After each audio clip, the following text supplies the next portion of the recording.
مسألة ان انت تقف في الجامعة وتكلم الشباب ده مسألة حسنة، ويريد إخواننا في الجامعة يعملوا الفكرة دي. يعني مجموعة من الشباب في كل كلية تقف وسط الكلية، ويبقى معاها مثلا كده بوستر كبير كده، يعني من أنصار إلى الله.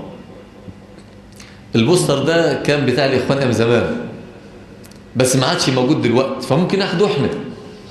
ايه المشكلة؟ لأن هي المسألة مش حصري، مش حصرية ولا حاجة، ده آية من القرآن. ارفع كده من أنصار إلى الله، وتحت من أنصار إلى الله 3 4 5 إخوة وشهم بشيش وحلو، مش وشه كشر واللي يجي له يا جدع انت ما انت متشناوي بقى تلتزم بقى وتخليك بني آدم. لا، يبقى بالراحة كده، ويكلموا الناس بالراحة وبالذوق، ويبدأوا يكلموا في قضايا تمس الشباب، في قضايا خطيرة جدا. قضية الماهية، انت مين بالضبط؟ دي قضية خطيرة جدا. انت ضامن ان انت تعيش ولا ممكن تموت؟ انت لو مت انت ضامن تدخل الجنة؟ انت لو في القبر وسئلت يا ترى كيف ستجيب رسل ربك؟ بعض أسئلة. ثم بعد ذلك احنا إخوة لك في الله، ونريد أن نكلمك كلاما يقربك إلى الله حتى تكون أفضل منا عند الله. بعض الناس بيظن طالما الشيخ قاعد على الكرسي ده يبقى الشيخ ده أحسن مننا. أبدا والله يا إخواني، وهذا هو الأصل، أن كثيرا من الإخوة هم عند الله أجل وأعلى وأتقى من كثير منا. احنا بنتقرب إلى الله بوجودكم، فخيركم بإذن الله تعالى منتظر. فاتكلم الشباب، احنا جايين عشان نكون سبب في الخير لك، ونبدأ نتكلمه كلام بسيط ورقيق. وفي النهاية لو في هناك بعض هدايا بسيطة، سوكة بسيطة، زجاجات عطر نجيبها بالجملة بالشوال، الزجاجة يجي لها ب75 قرش ولا بتاع، وتبقى المسائل لطيفة، يبقى احنا كده بنعمل شغل كويس، لا بأس. وهذا الكلام شبيه بما فعله النبي عليه الصلاة والسلام عندما كان يدعو الناس في مواسم الحج، كان نفس الشيء كده بس من غير يافطة. فأنت تجتهد في الدعوة. واحد يقول ما احنا كده نعمل زي بتوع التبليغ والدعوة. لا، انت يعني لا تحاول أن تقارن بينك وبين غيرك. أسلك سبيل النجاة وكن متسننا ولا تلتفت. أنا يمكن أن أقول لكم إن أحوال الجامعة بتزداد سوءا. أيام ما كنا طلبة المسألة ما كانتش كده، وكنا معيدين ما كانتش كده. كل دفعة بتأتي أسوأ من التي قبلها والله. والإخوة اللي في الجامعة عارفين كم ده كويس. حاجة فظيعة لا يمكن. إيه ده؟ سواء في الشباب أو في الفتيات، لبس البلوزات والبناطيل المحزقة والمشجرة والبناطيل النازلة، ولابد البنطلون يكون نازل بطريقة سخيفة جدا، والحزام اللي هو التخين ده، والفيونكات اللي مش عارف ايه. الله. والمصيبة التقيلة اللي هي السلاسل في رقبة العيال، كل واد ماشي مع سلسلة في رقبته، سلسلة في رقبته، سلسلة في رقبته، وحظاظة في ايده، حظاظة في ايده. ايه المسألة دي؟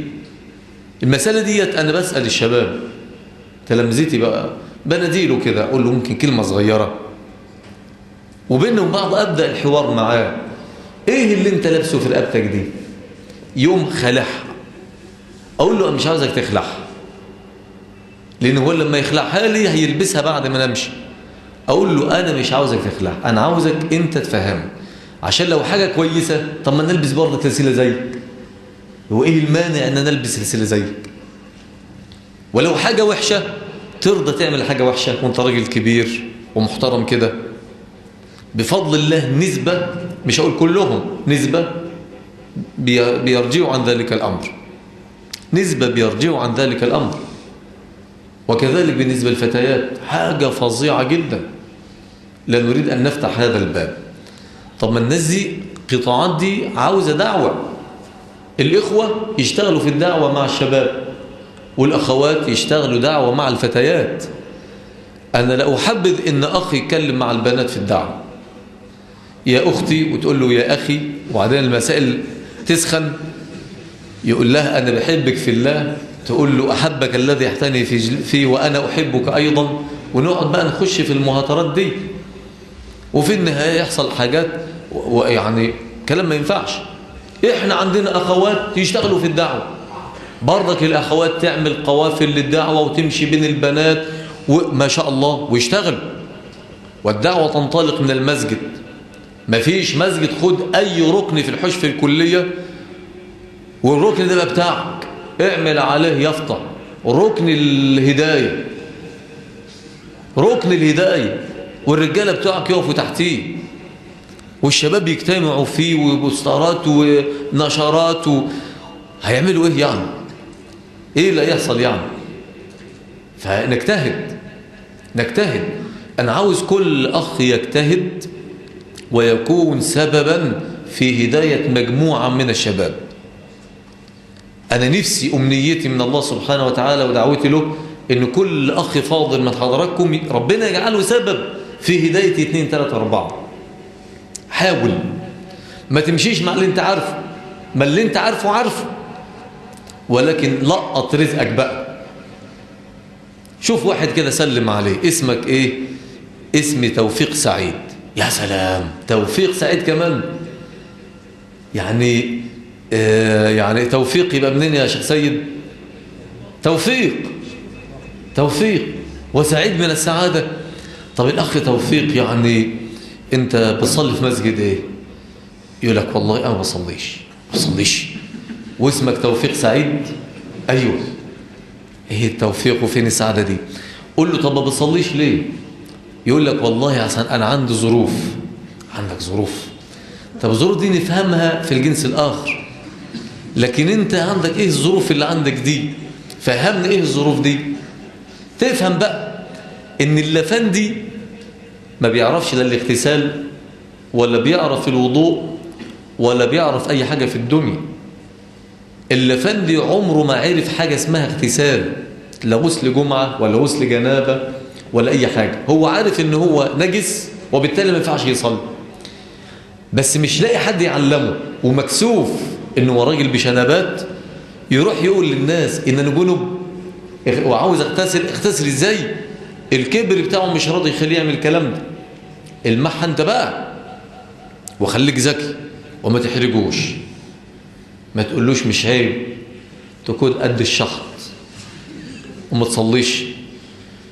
مش مكسوف إن ربنا ممكن يقصف رقبتك ولا ينهي حياتك وانت ما بتصليش تموت كافر؟